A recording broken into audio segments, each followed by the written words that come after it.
This is Trout Creek Park.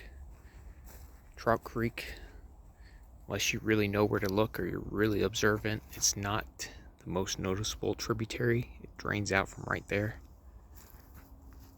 Fairly decently long stream, like 10 miles or so. Maybe it's more noticeable from the there's a small boardwalk over there. I've seen people catch catfish from that boardwalk. I'm sure you can also catch bream, bass, etc. Most likely. Yeah, the river over here. I'll talk about some of the species. Of course, find your typical Hillsborough River species, or Florida Southeast River species, fish species, along with gators, of course. Some general information.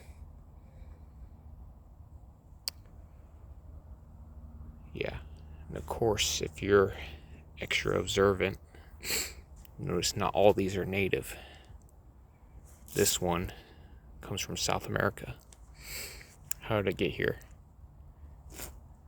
Researchers, scientists believe that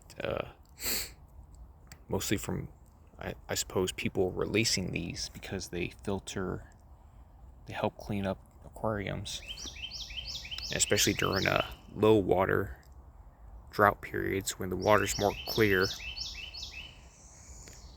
Yeah, there's quite a lot of birds around here. You'll see these and tilapia, especially around Morris Bridge Park, I meant to say. A kayaker, canoeist. So you'll find this is not the only invasive fish. There's the brown hoplo, blue tilapia, several other cichlid species. Oh yeah, there's the tilapia. Yeah, those came from Africa, fairly certain. And those species are also very present in central Florida and throughout Florida ponds. Used to have a job spraying aquatic weeds when there was a natural fish kill. The company I work for, they made us pick up the dead fish in summertime. You have a bunch of cloudy, hot days that depletes the oxygen in the pond for some reason. Less oxygen getting into the pond, gets all used up, and literally hundreds of these. They can get quite big, like 1 or 2 feet, maybe not 2 feet.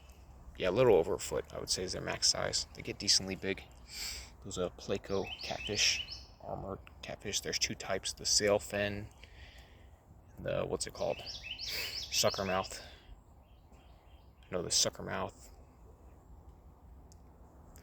Yeah, at least one of them is also present in the bypass canal. Yeah.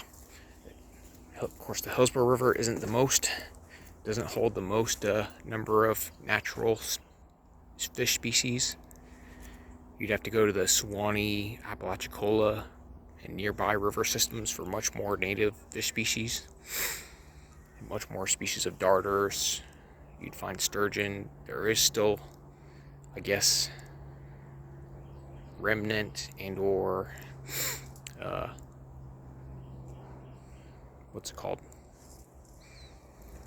some sturgeon, Gulf sturgeon. There were naturally Gulf sturgeon did range all the way to Tampa Bay, but they got fished out.